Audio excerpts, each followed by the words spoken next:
map where you are. So it's over there, and it's over the broadband, right? So this is what we are going to look at, because the way media delivered is the telcos and the broadband use what's called the unicast. So that's their architecture. They are not designed to do the broadcasting. So that's why they collapse. And until the architecture is changed, and then they come up with that, they are not capable to do that. But the architecture of the broadcast itself is to deliver to mass. So if there are a large number watching, that's the most efficient way to access. So there are 4 digital terrestrial mechanisms, and then 2 of those are already now married with digital broadband, so that hybrid broadcasting can be done. And in US, they are working for the next generation broadcasting, so they will adopt the same thing in their next technology evolution. So they have called for technology solutions, and now they have already selected the candidates, and so early next year they will be rolling out their ATSC 3.0, where a complete suite of media delivery through the transmission, through the broadband, and all integrated together. Right? So how do they happen is through a complex mechanism like that in the backyard, but for the viewer there is no complexity, so you have just a small box or integrated into your receiver. So instead of just connecting the RF cable from your antenna, so you connect the RF cable and the broadband cable too. But you need to keep one thing in mind. When you have connected the RF cable, there is no additional cost to you. Every time you access to the broadband, your data usage goes up, so it will be charged. So it will be not charged probably up to the data cap, and beyond that will be charged. So it depends on the way how your broadband agreement with your telco. You need to be aware of that.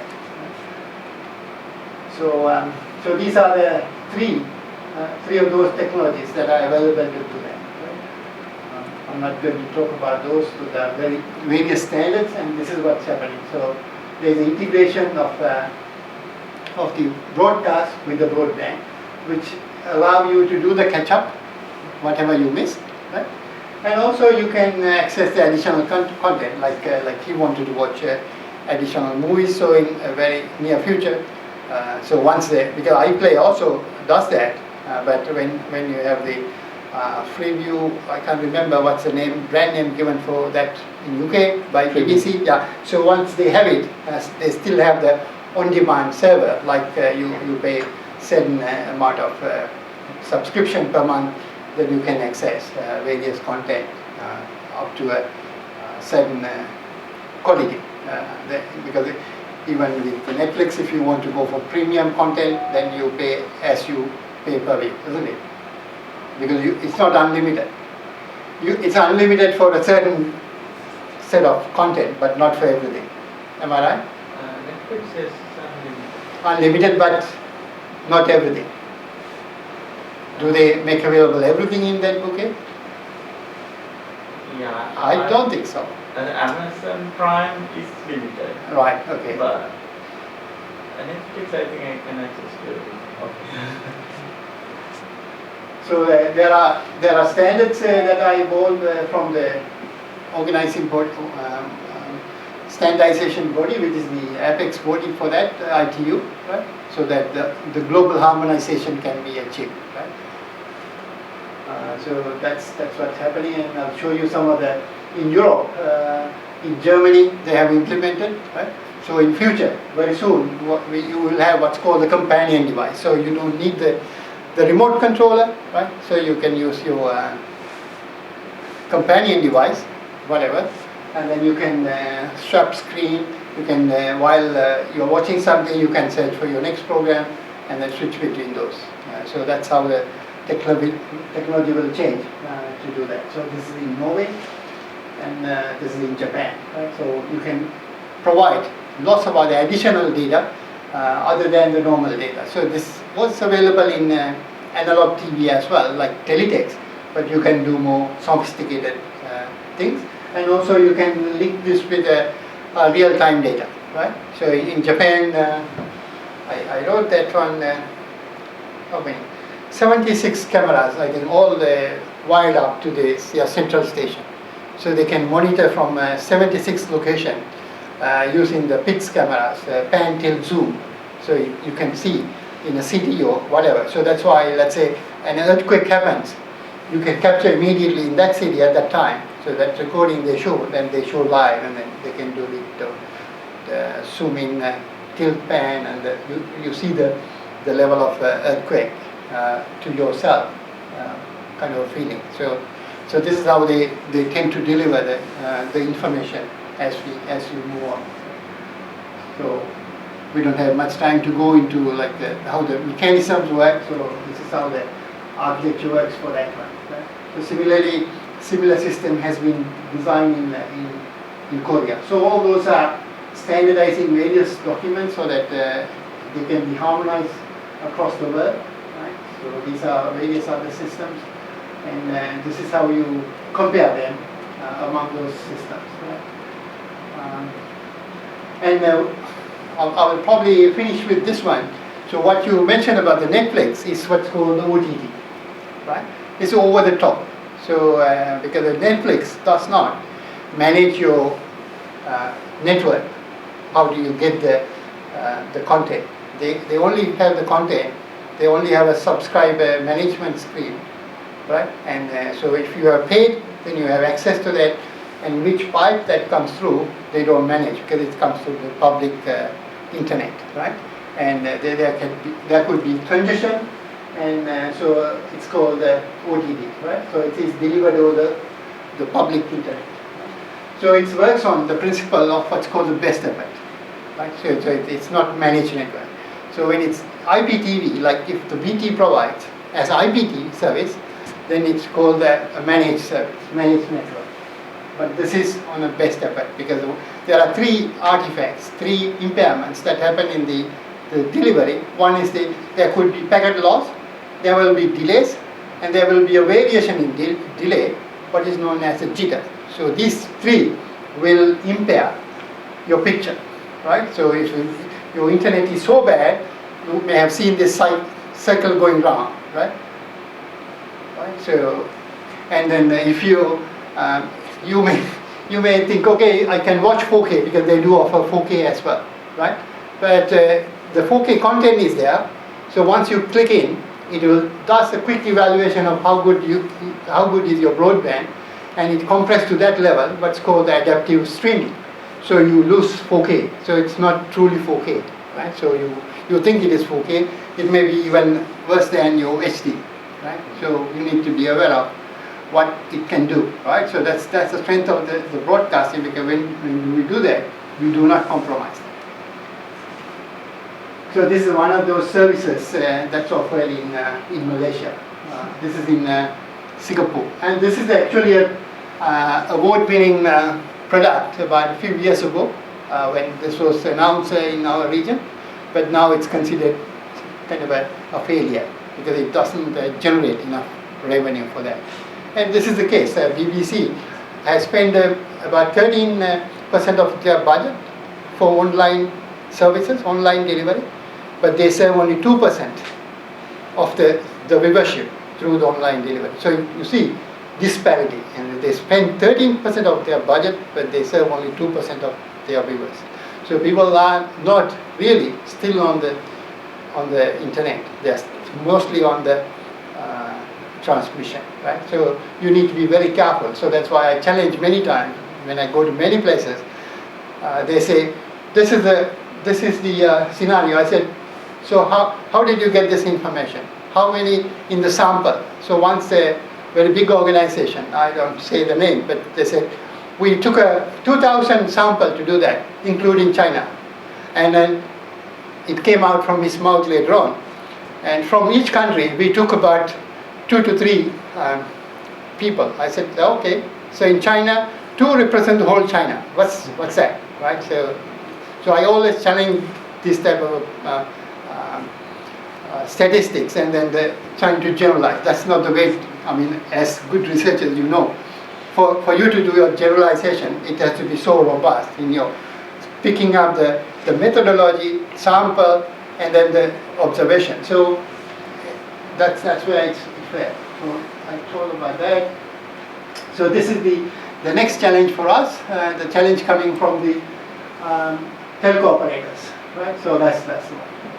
Because the LTE or LTE Advanced, right? And now they have a LTE A, and now they are working on the LTE B, which is broadcasting. So when it comes, it's called the, they use the, what's that? Sorry. Where's that slide? I'll show you. So they say this LTE network is capable of doing broadcasting, and they can dynamically change between the unicasting and broadcasting. Technically, they could do that, but they have not proven this one, and so we challenge that one. And even in the theoretically, to serve the larger population using that broadcasting requires enormous amount of resource deployment, so that they need to have what's called the nano base stations, highly densely populated. So that means every corner you find a nano station serving small areas. Then only you can achieve what's called this broadcasting through their mobile network. So theoretically, yes, possible, but practically it's not possible, and then it will not survive in that sense. So it's not proven. So this is what no, that's the one. So it is that technology. So we are now combating on that one with telcos. So by end of this month, we know what is the fate of our broadcasters would be, whether we have frequencies or not. So that will impact. So the last thing I want to tell you is about the other research. I don't have that slide because this is something we discussed in the meetings we had in Istanbul. What Japan is doing, because Japan is usually doing research 20 years ahead of others. So what we are doing is how do we interface the viewer, the audience in future for media consumption. So completely gone with the traditional remote controller or even a companion device, so we can communicate through gestures, right? So by the voice, there are already voice activated, but they are not that good. But in the true sense, we can command the television to switch channels, do the browsing, select channel, and then our eyes can be tracked. I've done on my own some research in Japan with my collaborators. So the eye tracking can be judged. The audience emotions can be measured.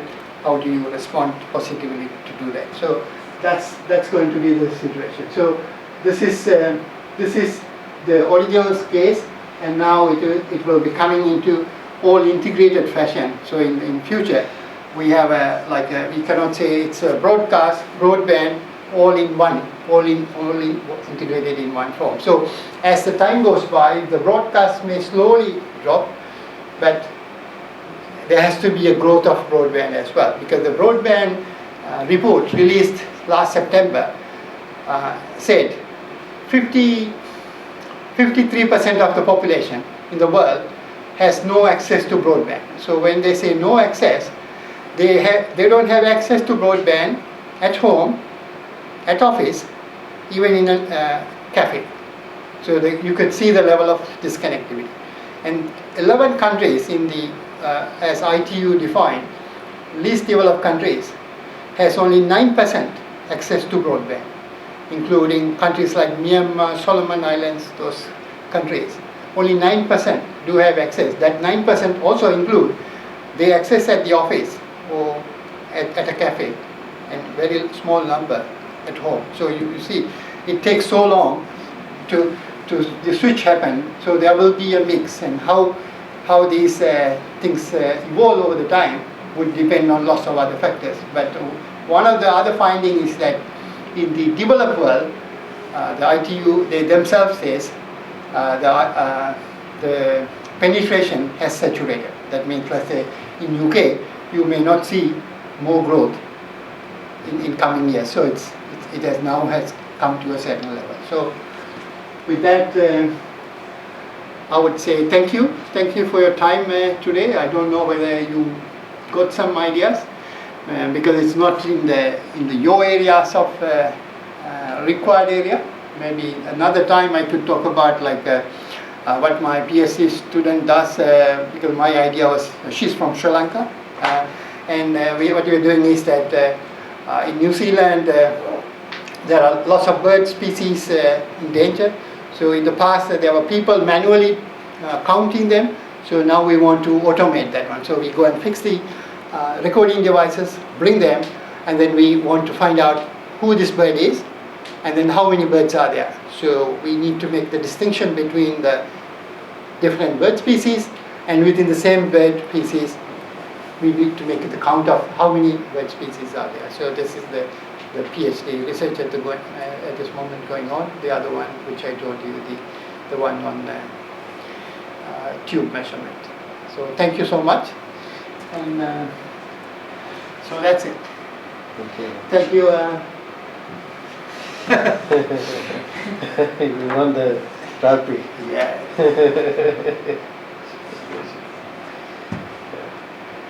So, Google bought so many robotic companies recently, and then apparently most of them are mostly personal robots. Except for this Big Dog or the Boston Dynamics. So, kind of our intuitive guess is that Google is trying to have a connection at the household level to acquire information of people's behavior. So it can be, basically cameras, right, at a very private level, and then connected to the internet, and then they can sell information about your behavior and your preferences and what do you eat and that kind of things to companies, and then they know how to strategize their products or advertising or whatever. So now basically I get the feeling that broadcasting is no more an open loop function, which is like if somebody is broadcasting and somebody is receiving, but it is more of becoming... It's a two-way communication. It has a return channel. So that's why all this time the broadcasting was one way, and now it's truly two-way because of the broadband. Yeah. Thank you. Yeah, it's all right. It's truly two-way, so there's a return channel that can be used to do that, yes. Yeah, closed loop, and then there are issues like privacy and all this. Exactly. So, what do you think about like ethics and standards committees think about, and then how no, we don't how allow. powerful? Yeah. So Google is very powerful, right? So they could be powerful, but they could make an impact. One of the PhD I co-supervised with one of my colleagues was on what's called the quality of experience. So with this evolution, the way we look at the quality of service has changed to quality of experience, because that's including the compression and the network. So one of the ideas I had was that let's have a return channel.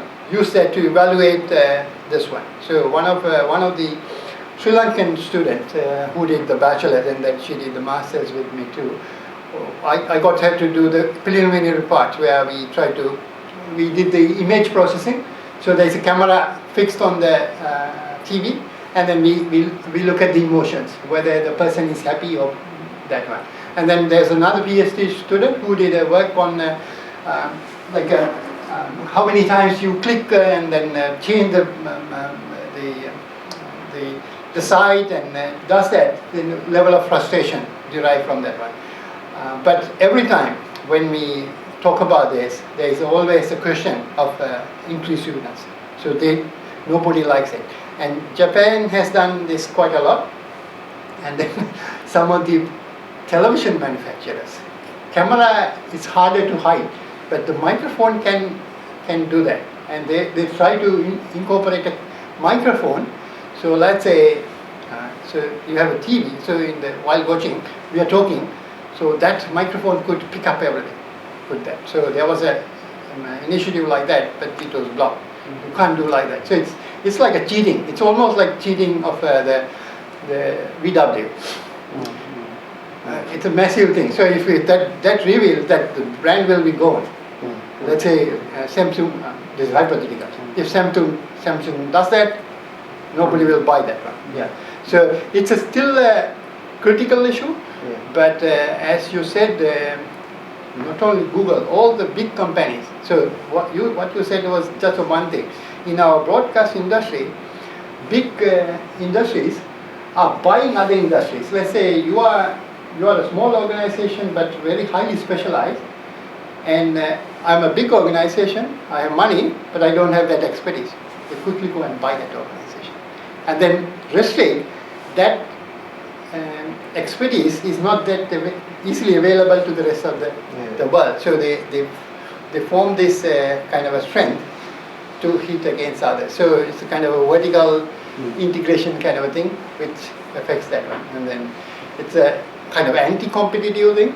And the other one that you talked about, that's why that's why there is a slowness, impediments to improve, like to evaluate the emotion, things like that, because it's treated as like intrusion. Yeah. No, I don't think it will easily pass through any of the standards. All those return channels, like feeding back to their portals, are not enabled. There is no way. Only technical information can be taken back, which is basically used for what's called adaptive streaming, which I mentioned. So if your broadband connection is poor, so they will by itself cut down. So if you on your notebook, on your computer, if you go to the YouTube, you can select your size and the speed manually. But in future, you don't have to do that. It does by itself, because when you click it, it knows what is the connection, and on the go, if the connection changes, it will change the coding as it is. So same bit stream comes highly complex with high quality, because if it is high quality, you need a bigger pipe. Bit rate is higher. If your pipe becoming smaller, that means congestion. Your broadband is poor. It will compress everything to small, so the quality drops. You get the full picture, but the poor quality. So if it is 4K, it's notionally 4K, but it is not 4K. So just want to ask a question that are there any new form of media coming out? Because you mentioned that we have sound, text, video. I think that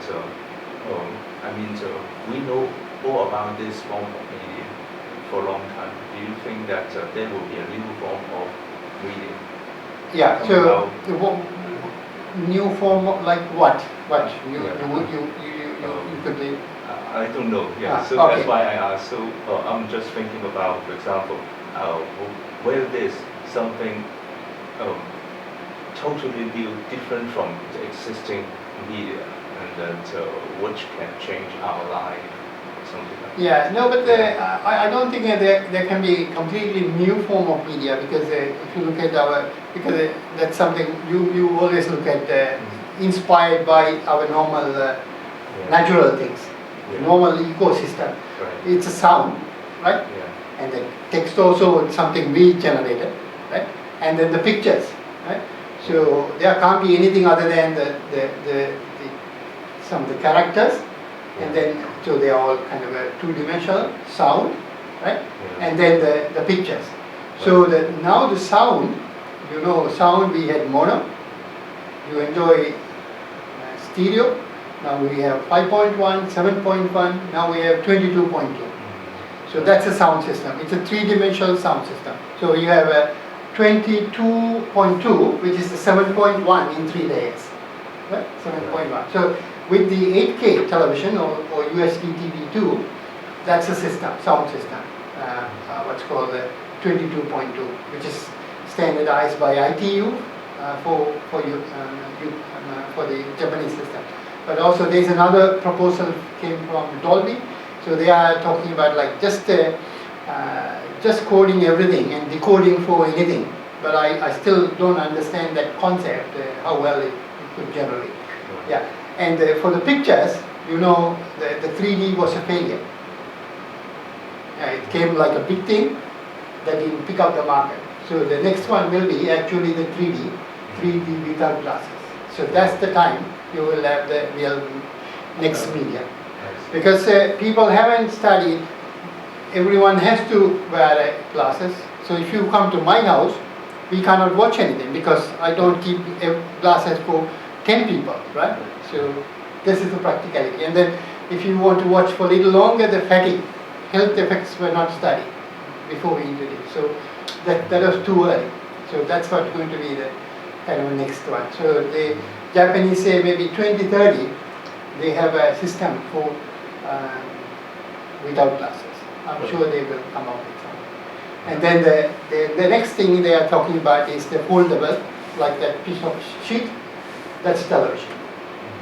So this, I mean, you know, like this big television with the tube to that side, and then to the almost like that thick. So they say that's the one future, and then the next one will be folded. So you fold and put it in your pocket and go. You unfold it, you watch television. So Sure. the interactive delivery. So I don't know how true is that. Like, so my daughter at some point showed me a YouTube channel where you can like interactively zoom and then kind of pan to, so you can watch something.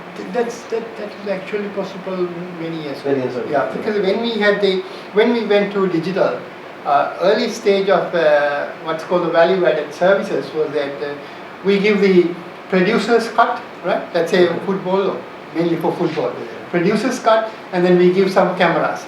So let's say the cable operator or the satellite operator offer another about 3-4 cameras. You can select on your own with the button, right?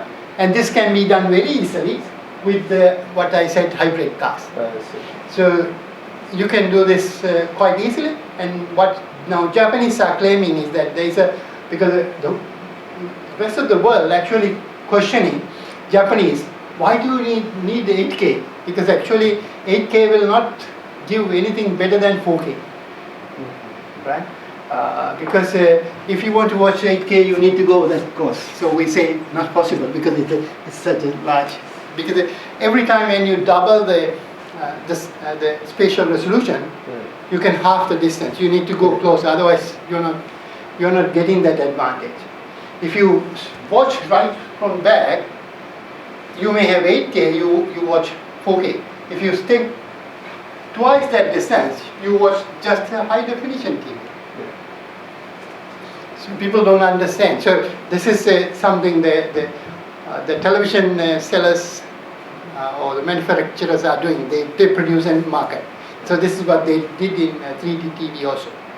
They wanted to make a business, and then people bought no 3D. Yeah, so that's possible because with the 8K, you could have one picture here. You could watch, let's say, you can watch the rugby match here. So that's a producer's cut, and then you want to follow Dan Carter, or you want to follow the Richie McCaw. So that camera is separately there because you are a fan of that. So that's comes separately, and that will be delivered through broadband. This is the idea. So that's through the broadcast. It's very high quality, and that will be, if you have a good broadband, yeah, you could have it, no problem. So it's just imagination. I mean, technology is there. People need to produce it, and then there has to be enough users to make it happen. So that's why Australia and New Zealand both, they are not pushing.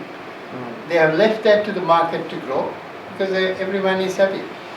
Everyone is basically happy with broadcasting. That's New Zealand is one of the highest countries in the world. 80% watch television on DTT. 50% has satellite connection because of this geography. People are spread across lots of farms, but they do have access to the satellite. So they are all 50%, but 4 main cities. We have 4.5 million population. 1 million in Auckland, 1 million in Christchurch, nearly 1 million in Wellington. So they all get the terrestrial. So they all watch terrestrial. Very good city. Thank you. Thank you for taking your time off to be here, and thank you very much. No, thank you very much. Like arranging this and then The short notice. Yeah, that's why. No, I love to do something little more relevant. Maybe another time. No, actually, yeah, there are a number of other nice projects we do. I'm not directly part of it, but all my colleagues are. Most of my colleagues are in the mechatronics because that's now the strongest area. Communication is very poor in New Zealand. No bigger market. Not like. What's the UK. population in New Zealand? 4.5 million. 4.5. So that's why the biggest problem. And I used to be in the main campus of our uni, which is completely disconnected with the business areas.